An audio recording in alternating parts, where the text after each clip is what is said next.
Mesdames, Messieurs, chers concitoyens, merci à toutes et à tous d'avoir répondu présent à notre invitation pour l'ouverture officielle du parc de la Motte, à l'endroit même où l'histoire de Maure de Bretagne a commencé, de Maure à l'époque. C'est avec beaucoup de fierté et d'émotion que je vous accueille ici sur le site de la Motte féodale, à Maure de Bretagne, commune nouvelle de Val d'Anast, pour inaugurer un lieu de vie pensé pour tous. C'est un lieu, c'est pas le lieu le plus pompeux ou le plus coûteux des réalisations de la mandature, mais à nos yeux, c'est le lieu quand même le plus emblématique de la volonté qu'on avait ou qu'on souhaite porter au travers de l'action municipale. En gros, faire simple, faire beau et faire plaisir. Retournons en l'an 800, car la Motte féodale, ou castrale, près de laquelle nous sommes, date vraisemblablement d'au moins 1000 ans, voire plus. Ce serait là que la tribu d'Anast se serait installée dans une partie marécageuse, entourée de douves alimentées par 2 ruisseaux, toujours présents. C'est là, sur ce tertre aujourd'hui arasé, que devait être le siège de la seigneurie de Maure, constituée dans la première partie du XIIIe siècle. Nous quittons maintenant les années 850 pour retrouver cette terre donnée à l'abbaye de Saint-Maur par leur chef breton à Novaret, et voilà comment Anast devint Maure au moment de la mise en place de l'église en Bretagne. C'est dire si ce lieu est chargé d'histoire. Je ne pouvais pas passer sous silence ce trait d'histoire qui est dans la droite ligne de notre volonté d'affirmer et de faire vivre notre passé, une histoire trop souvent ensevelie comme si nous n'en avions pas eu. Je tiens à remercier pour l'occasion l'association Mémoire d'Anast qui a fait un travail précis sur cette motte féodale. Ce travail, nous l'avons imprimé et quelques exemplaires sont disponibles pour vous sur le stand bleu, blanc, rouge de la commune.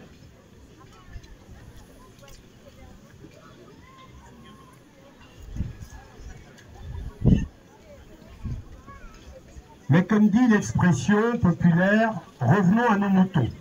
Et ils sont pas loin, ils sont juste à côté, c'est pour ça que c'est un petit clin d'œil aussi à ce parc. Aujourd'hui, en inaugurant ce projet, nous célébrons bien plus qu'une réalisation concrète. Nous affirmons notre volonté collective de faire vivre une ruralité heureuse, dynamique et durable. Grâce au programme Petite Ville de demain, programme de l'État, notre commune retrouve le moyen de ses ambitions, offrir à ses habitants un cadre de vie de qualité, des services accessibles, des opportunités économiques et un environnement préservé. Ce projet est l'aboutissement de plusieurs années de réflexion et de travail à la fois, pour répondre aux besoins des enfants de notre territoire, mais aussi pour créer un espace de détente et de loisirs intergénérationnels, en proximité avec la voie verte reliant Châteaubriand à Ploërmel, toute proche, véritable axe de tourisme vert de plus en plus en vogue. L'espace n'est pas seulement dédié aux jeux, entre tyroliennes, toboggans, balançoires inclusives et châteaux forts en bois avec passerelle, faisant d'ailleurs écho à celui des seigneurs de Maure autrefois. Cet espace est aussi dédié au partage et à la convivialité. Des tables de pique-nique, dont une géante, vous voyez des petits abris couverts. Tout ce mobilier a été commandé à un ESAT. Un ESAT, c'est-à-dire un établissement de services et d'aide par le travail qui permet aux personnes en situation de handicap d'exercer une activité professionnelle dans un milieu protégé. Je pense dans ces conditions que nous pouvons labelliser tout ceci en aménagement inclusif pour tous. Un grand merci donc à Madame Fiche de Folk Paysage qui a su traduire nos intentions de nature, d'authenticité, de convivialité dans un plan, des dessins qui sont aujourd'hui réalité. Il manque encore les iris, les lupins, les rhodos, les hortensias, les fleurs, voilà. Mais cela ne tardera pas. Ce sera pour la prochaine saison. Voilà. Tout à côté, nous avons démonté une aire de jeu vieillissante pour en faire 2 terrains de boules, si bien qu'avec le City Park en face, ce lieu est le point de rendez-vous de tous. Plus qu'un simple terrain de jeu, c'est un espace pour se rencontrer, se dépasser, grimper, rêver, rire, s'amuser. C'est aussi le symbole d'un engagement, celui de notre commune Val d'Anast, labellisée Petite Ville de demain en 2021, pour améliorer notre cadre de vie, transformer notre cœur de bourg en le rendant plus vivant, plus accueillant et plus inclusif pour répondre aux besoins de demain. Avec le soutien de l'État, du sous-préfet très impliqué, M. Baguian, et de ses services très dévoués, nous avons construit un projet de revitalisation de la commune qui se traduit en 13 actions. C'est une dynamique ambitieuse que nous avons voulu concrète et visible. Aujourd'hui marque la 3e action inaugurée, après notre nouveau lieu de mémoire en 2023 et le réaménagement de la place Arthur Regnault en 2024, dont je pense beaucoup se rappellent. C'était il y a juste un an. Cette action s'inscrit dans une vision plus globale pour notre cœur de bourg, en lien direct avec le site. Plusieurs projets sont déjà engagés ou en cours. À 2 pas d'ici, des logements, les balcons du ROTS, qui sont en cours de commercialisation, 30aine de logements. Au nord, la prairie pédagogique en voie d'achèvement avec l'arrivée prochaine d'une passerelle pour faciliter l'accès du site, viendra renforcer notre offre à destination des jeunes. À l'ouest, le site de la gare qui fait l'objet d'études pour imaginer un pôle structurant mêlant mobilité, tourisme, cyclotourisme et restauration. Et je l'espère, cher président de VHBC Thierry, peut-être à terme une piscine d'été communautaire. Après Guichin, après Guy-Primessac, eh bien le bassin de vie de Val d'Anast aura aussi besoin de sa piscine. Je tiens à souligner que le programme Petite Ville de demain n'est pas seulement des projets concrets comme celui que nous inaugurons.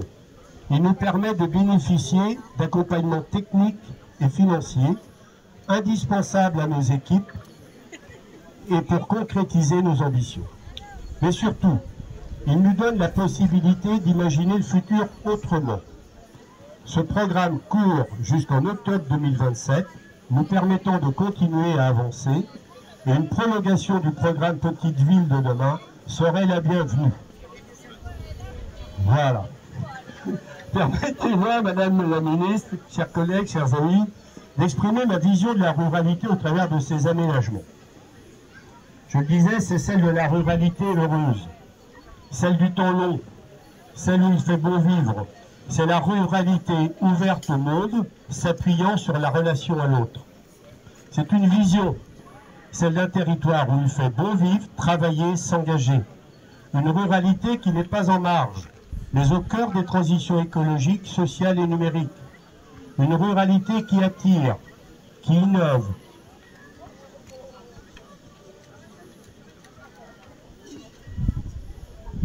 Une ruralité qui attire, qui innove, qui rayonne.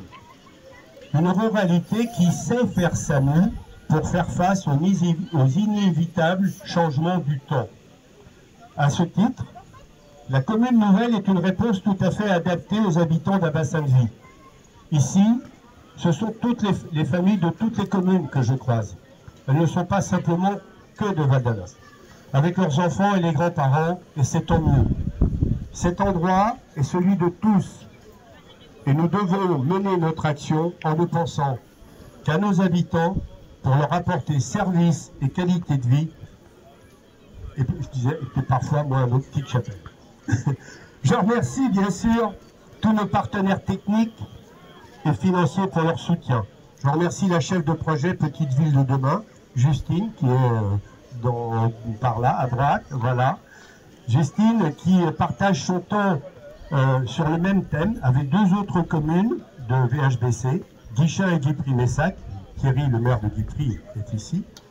Je remercie aussi tout particulièrement les services techniques municipaux qui ont tout installé en régie. Tout ce que vous voyez, ça a été fait par les agents de la commune. Alors ils ont peut-être un tout petit peu délaissé d'autres tâches parce que c'était un surcroît de travail, tout ça, ça se fait un peu au nombre d'agents constants. Et donc je voudrais les citer. Ils ont travaillé avec soin Merci donc Céline, merci Alexian, Arnaud, Frédéric, Hervé, Laurent, Lénaïque, Marc-Étienne, Olivier et bien sûr Emmanuel. Vous pouvez être fiers de votre travail. Avant de terminer mon propos, je voudrais mettre en valeur l'œuvre tout à fait exceptionnelle qui a été réalisée par deux artisans, deux artistes locaux, Émilie et Sébastien. Ils ont transformé le A breton de notre logo de Val d'Anast.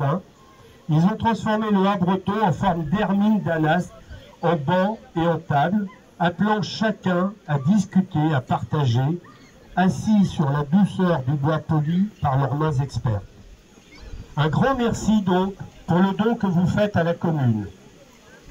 Un grand bravo pour cette transcription organique de l'histoire d'Anast. Et pour terminer, merci à toutes celles et à ceux qui ont contribué à ce projet, vous qui faites vivre ce territoire avec enthousiasme et énergie. Ensemble, nous prouvons que l'avenir se construit aussi dans nos petites villes, avec ambition, humanité. Aujourd'hui, nous redonnons vie à un lieu chargé d'histoire en nous tournant vers l'avenir, un lieu pour bien vivre ensemble. Merci à toutes de votre écoute.